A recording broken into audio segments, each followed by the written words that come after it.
everybody, so today we're going to be exploring Latta, South Carolina just a little bit, and we're going to see what we can see, and then we'll move on somewhere else as always. So mom's in the car, so I'm going to be walking around showing different things, and then she'll be in the car while we're driving, obviously. So if you're ready, let's go.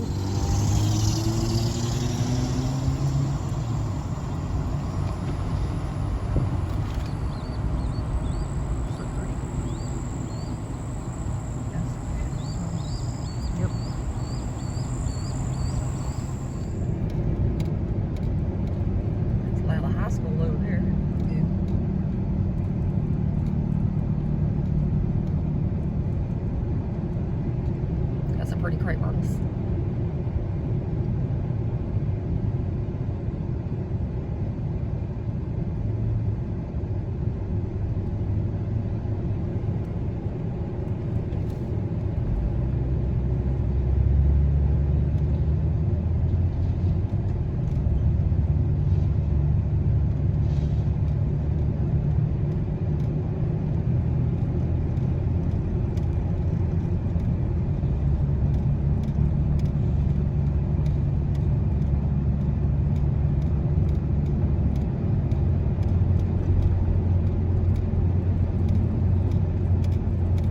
Turn right onto East Rice Street.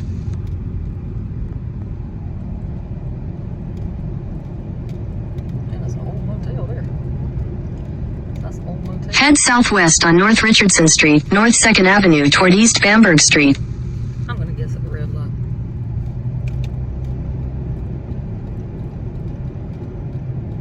Turn right onto East Main Street. It's a nice old water tower they got up there.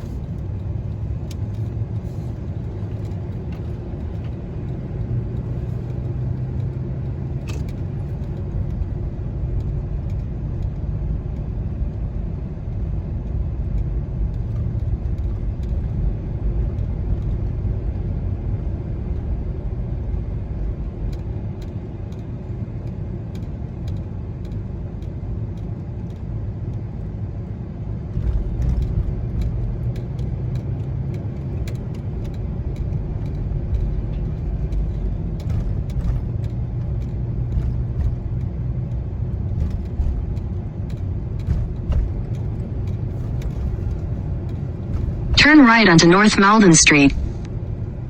This is right here. Okay, so we stopped off at this little park, and it says dedicated to the veterans of Latta and vicinity in memory of, and then it's got the people's names. So here's the park.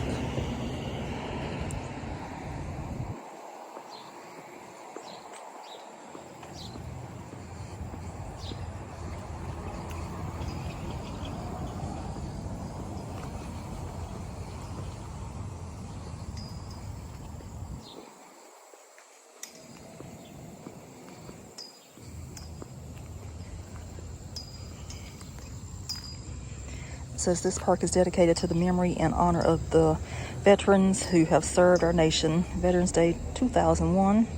So you got the Revolutionary War, the Korean War, Vietnam War, Gulf War, Spanish-American War, World War I, World War II, War of 1812, Mexican-American War, and the Civil War.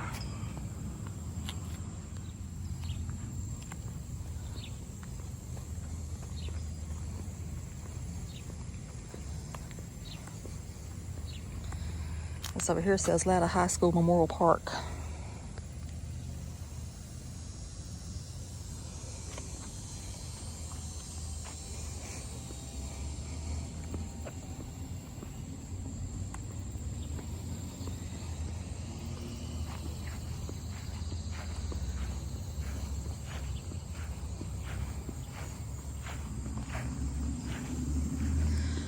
And this over here says this is the old Vidalia.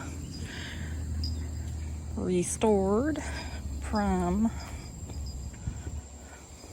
1879.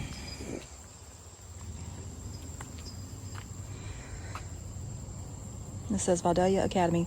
Herod W. Allen was concerned about the education of his children, as were many parents in Latta. With the help of farmhands, Allen constructed a one-room school on his property. When the school opened in 1877, there was 15 students who paid an annual tuition of $3.50. 2 years later, the school was moved to the other side of Latta to lands donated by Dr. F.M. Monroe in hopes of increasing student enrollment. In time, the enrollment did increase, creating the need for the addition of a second room in 1883. By 1898, the enrollment in the school had exceeded its capacity, and a new three-room school was built, and the doors of Vidalia were closed. It says the story of Vidalia does not end here. From its closing until around 1950, the building served as a Methodist assembly hall, a sharecropper dwelling, and later a chicken coop. Over the next decade and a half, it fell into disrepair and later moved to the site of the old Latta High School, where it was renovated. Its journey was not complete. The building was to be moved again and stored when the high school was rebuilt. Under the watchful eyes of LaFawn and Cindy Leggett, the school was again renovated and has been loaned to the town of Latta and has become an integral part of this town park. So that's the inside of the school.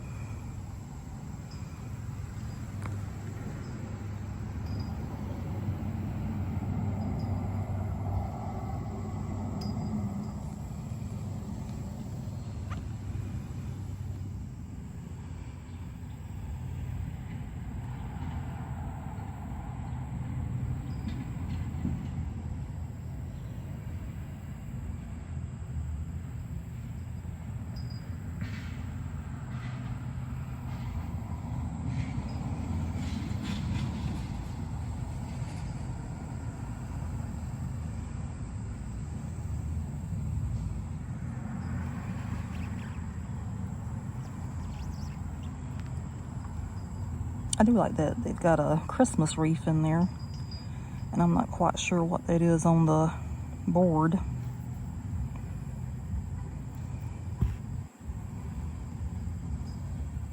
And then moving along, come over here.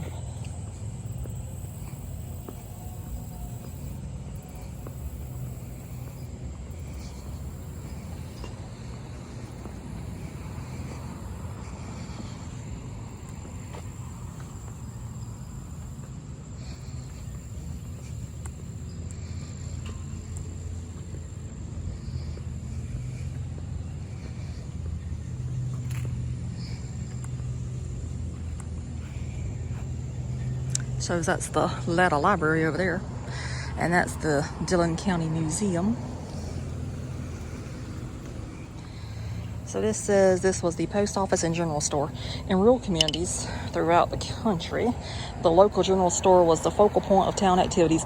Not only did these stores serve to provide the necessities of life, they offered a gathering point for the exchange of information, and more often than not, where they would post and pick up their mail. The Bethea store and post office was one such community center. The building has been restored through a grant provided by the Latta School District and furnished much the same way as it would have been during Robert Bethea's time. All items have been contributed or are on loan from local citizens.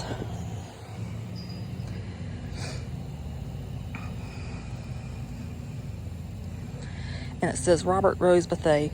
Robert Rose Bethea was born in Marion County on May 14, 1858, and as an African American grew up in an era with one foot in the past and one with the potential for a bright future for someone willing to work hard and persevere. Bethea attended Marion County schools, and tradition says he was an avid reader and strong believer in education.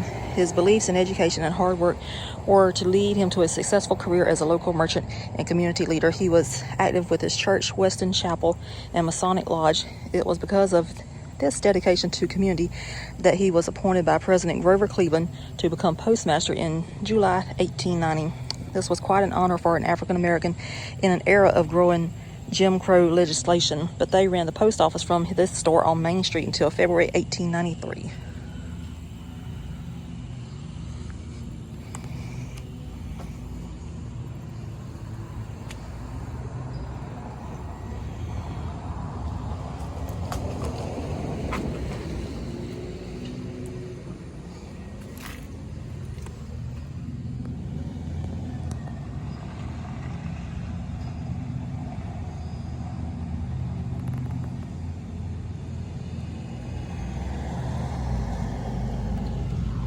So it looks like now they've keep Christmas decorations in it.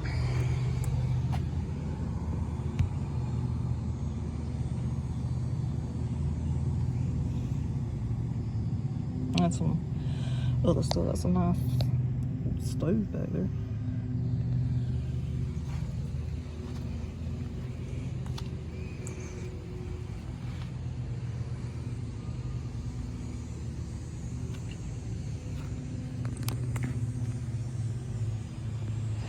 So they also have this old Shell gas pump out here, and Mom informed me that that back there is a kerosene pump.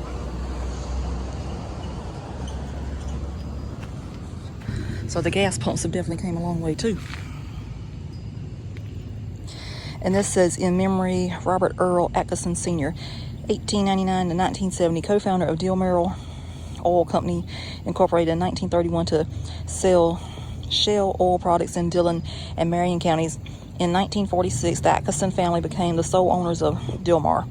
In 2010, Dilmar is one of the largest Shell lubricant distributors in the Southeast.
Library.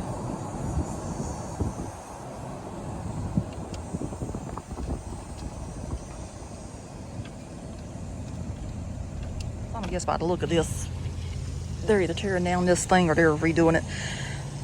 But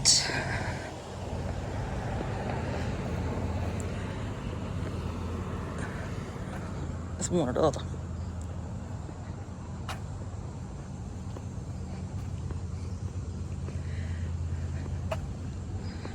So this is the Latta Library. This library initially served the Latta area and its schools, but in 1929 extended its service to all the Dillon County schools.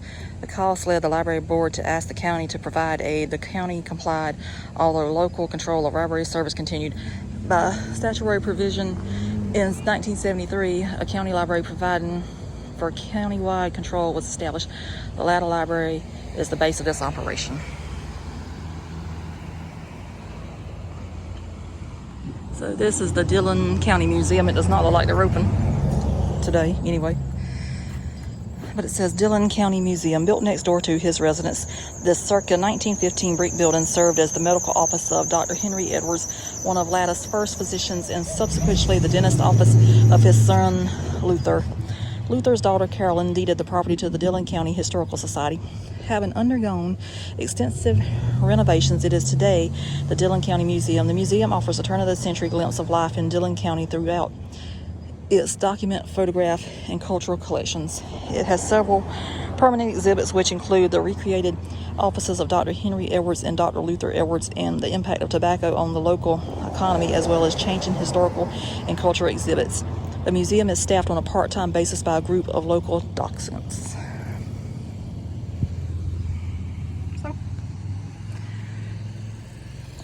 I don't think there's anybody around, so.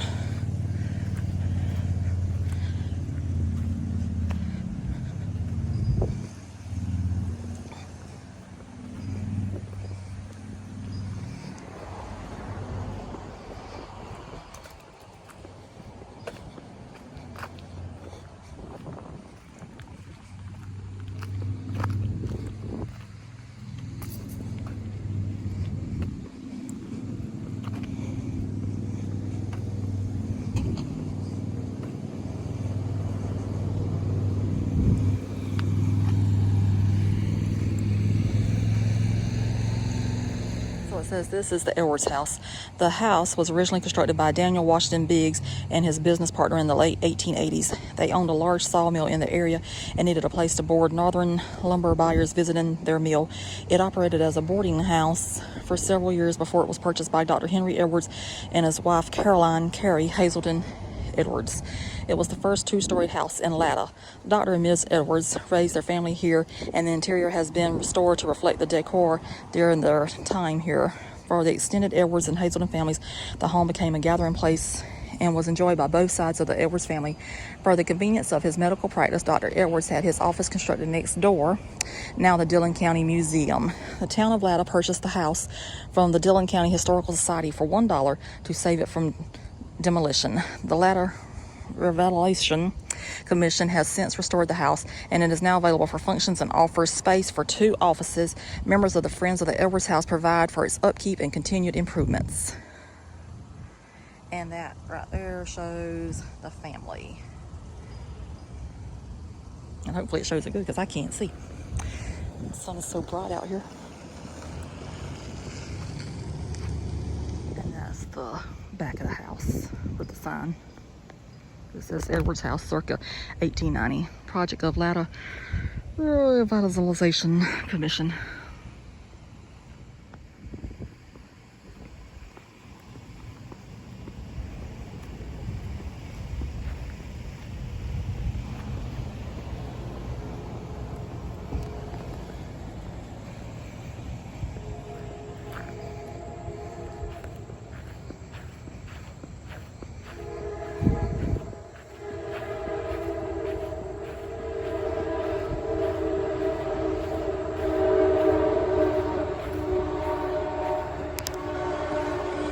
And here's an old caboose, and it says Latta's Railroad Story. Following the war between the states and during the Reconstruction era, Southern railroads were in complete disarray. By the 1880s, through mergers and new investments, the Golden Era railroads emerged in the country and literally rolled into the PD.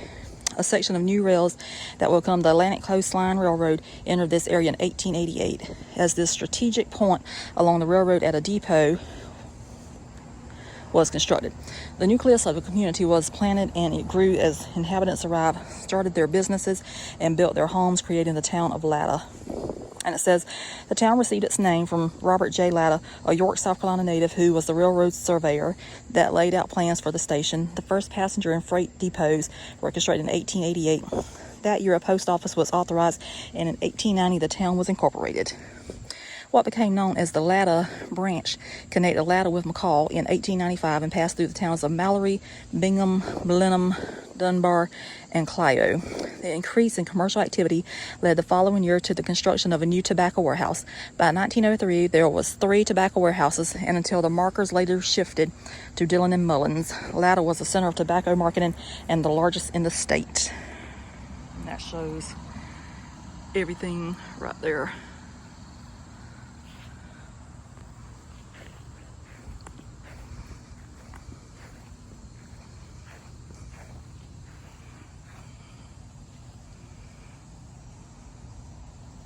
Okay, so now we're gonna try to go find the cotton press that's also famous in Latta.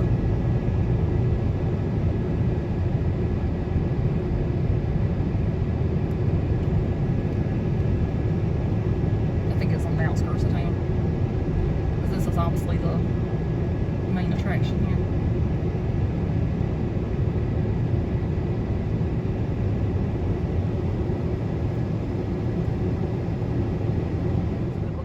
Tower.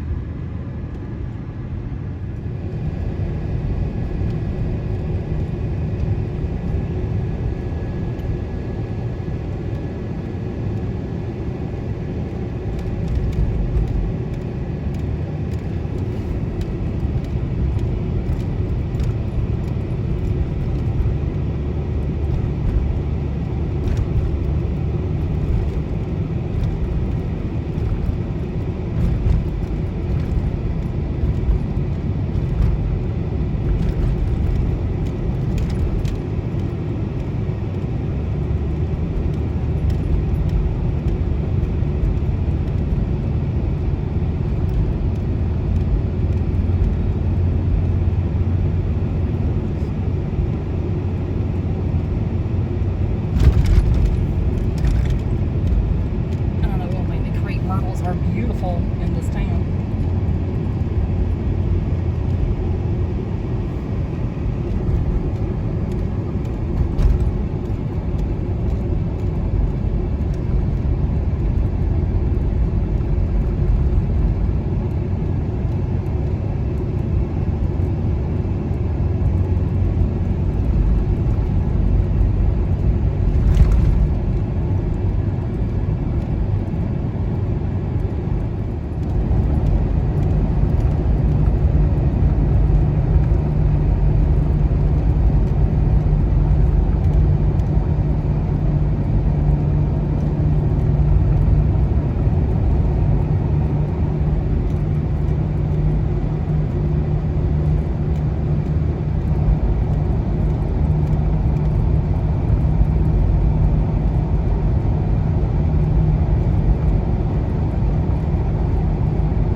In a quarter mile, turn right onto Cattle Farm Road. Got some corn here.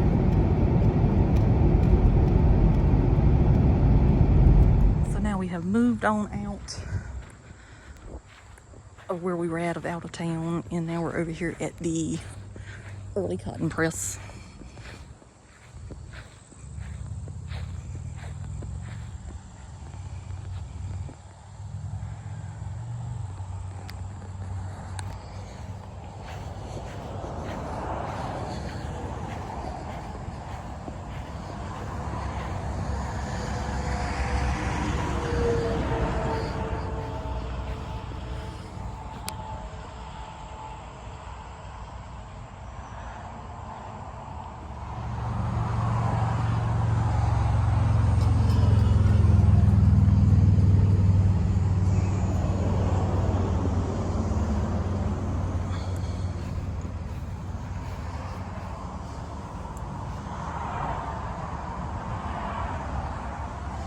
It says early cotton press. This cotton press, built in 1798 according to tradition, is thought by many to be the oldest in existence. It was first owned and used by John Bethea III and later by Henry Berry. Powered by oxen or mules rotating the beam to tighten the press, it was rendered obsolete by modern machinery. A Berry descendant moved it to this site about 1948 to preserve it. And so that's how it looks from the road. Okay, so that's going to go ahead and wrap up the video for Latta, South Carolina. It's a nice little old town, and I did Google it. They are building a children's room onto the library, so that is why it looks the way it looks. I am so happy to know they're not tearing it down, because you know I love some history. So that would just be a tragedy to tear down that building that's been standing for over 100 years, but it's just getting an addition to it. So I think that's wonderful, don't you? And it also said, I believe they're going to get some more parking spaces, so they need that too, because I think there's only 2 parking spaces. So I just hopped out and I did some red water red, and then I went right on back to the car. But it's so beautiful. That is a charming little town back there, isn't it? Yeah, it's if you're not really looking for it, you just drive right on through it and don't realize it's there. That's true. I like the old charm to it. The way you expect old southern towns to look, you know, what they're looking for, like in the movies and stuff. But it's a nice little town. I like the historical aspect of it. I like the cotton press. I like the old school. I like the old post office general store. I would have have loved to have been able to get into the house and the museum, but that's by volunteers. And there was somebody out there cutting grass, but he was doing other stuff, so I don't know if he'd let us into the museum or the house, but I didn't bother to ask, but that's fine. So that's gonna do it for this one. So Please subscribe. it's free. Yes. So I like free stuff. yeah, a lot of people ask, they're like, well, I really don't want to. You don't have to pay for it. All you got to do is sign up with your email address, and then boom, you have a YouTube They account. think that you got to pay for it, and you have to have an account. Well, you do have to have an account, but you don't have to pay for it. An email address. Just an email address to sign up for YouTube. And then you could get notified when all of these wonderful little videos appear. Don't ever know where we're going to be next. Half the time we don't know where we're going to be next unless it's on vacation, then already have reservations. But these little day trips, so whatever happens, happens most of the time. So we shall see you somewhere else in the future, somewhere, someplace, somehow. So, toodaloo.